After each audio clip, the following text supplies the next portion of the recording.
Loop de Loop, há quem ame e há quem odeie. A banda mineira, formada no final dos anos 2000, se consolida como uma das mais relevantes e únicas do cenário alternativo brasileiro. Hoje, eu vou abordar como a sua trajetória e a figura do Vitor Brauer ajudam a entender algumas ideias dos estudos culturais, como hegemonia x contra hegemonia, identidade e comunidade, e como as cenas musicais se renovam com o tempo, tudo isso de uma forma fácil de entender. Intimamente eu vim lhe dizer, abre aspas, eu quero você. Quem é a Loop de Loop e o que faz ela ser diferente? Retomando, a Loop de Loop surgiu no final da década de 2000 e virou uma das bandas mais importantes do chamado rock triste. Um movimento que ganhou força na mesma época, caracterizado pela sonoridade melancólica, sentimental e até experimental das bandas, entretanto, não sendo um gênero musical por si próprio, mas sim um sentimento de unidade, onde as bandas, cantores e músicos fazem suas obras baseadas em ideais e assuntos que circulam e criam um afago musical para o público. Exemplos de bandas do rock triste: Ludovic, Terno Rei e Gordura Trans.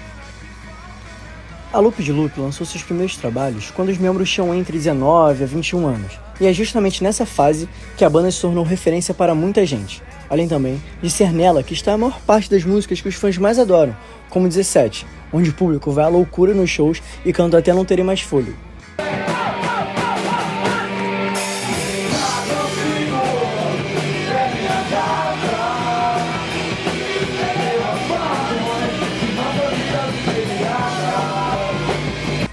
Os álbuns dessa época viraram obras geracionais, assim como aconteceu com várias bandas indies lá de fora, como Sonic Youth e Neutral Milk Hotel.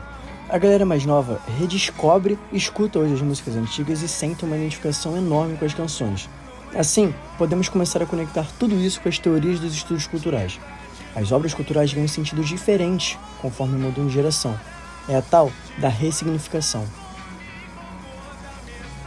Hegemônico x contra hegemônico. O que é isso? De um jeito simples. Na teoria do Stuart Hall e do Douglas Kellner, a cultura é sempre um campo de disputa. O hegemônico é o que domina, o que segue a lógica dos grandes meios, do mercado, do que é vendável. Agora, o contra-hegemônico é o que desafia essa lógica, que vai contra o padrão, que existe nas margens, no underground.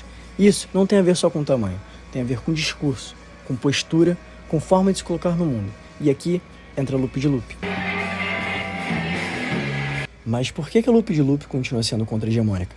Mesmo hoje, quando a banda tem apoio de um grande selo do indie alternativo, a Balaclava Records, que movimenta milhares de pessoas e traz artistas internacionais para o Brasil, como a turnê do Mac DeMarco pelo país, que vai ocorrer em 2026, e quando uma faixa do seu último álbum, Amor, chegou a ser capa de uma playlist oficial do Spotify, com centenas de milhares de saves. Isso, ainda assim, não transforma a Loop de Loop mainstream, já que a lógica da banda continua sendo totalmente anti-indústria.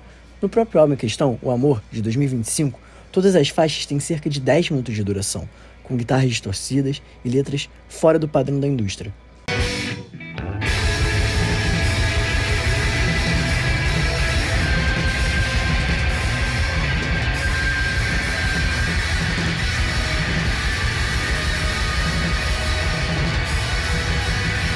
Além disso, eles não seguem e nunca seguiram o roteiro de como ser uma banda de sucesso. Vitor Brauer, um dos vocalistas, guitarrista e compositor da Loop, se tornou uma figura icônica da banda.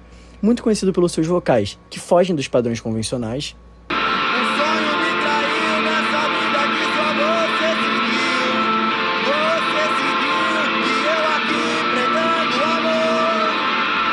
e sua personalidade única. É o maior exemplo disso. Ele já disse abertamente em seu Instagram que não tem intenção alguma de lançar vinis ou CDs da banda, mesmo com pedidos do público, já que isso criaria mais lixo no mundo e aumentaria o consumo na sociedade, não combinando com sua ética, além de afirmar que por ele não venderia nem as camisetas e pôsteres que são comercializados nos shows da banda. Ou seja, a banda tem apoio de um selo reconhecido, mas não adere às regras do jogo, e é exatamente aí que habita o contra-hegemônico, como Kellner já falava. Um artista pode até circular nos meios de massa, mas se ele não se conforma com a lógica desses meios, ele segue operando como resistência.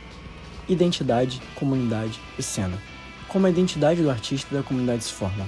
A Loop tem um fenômeno muito particular. Fãs antigos, gente que acompanhou a banda lá no começo e cresceu junto com ela. 2. Os fãs novos, pessoas que descobriram bem posteriormente os primeiros álbuns da banda e se conectam profundamente com aquilo que os membros sentiam quando tinham 19 e 20 anos. Esse choque entre gerações cria uma comunidade viva, como descrevem os estudos culturais, as culturas vívidas. A identidade da Loop não está só na banda, ela está na forma como as pessoas se reconhecem nas músicas, na forma como os shows lotam Brasil afora, do norte ao sul. Mesmo sem apoio da TV, rádio ou publicidade, nada disso. Ela está na sensação de pertencimento.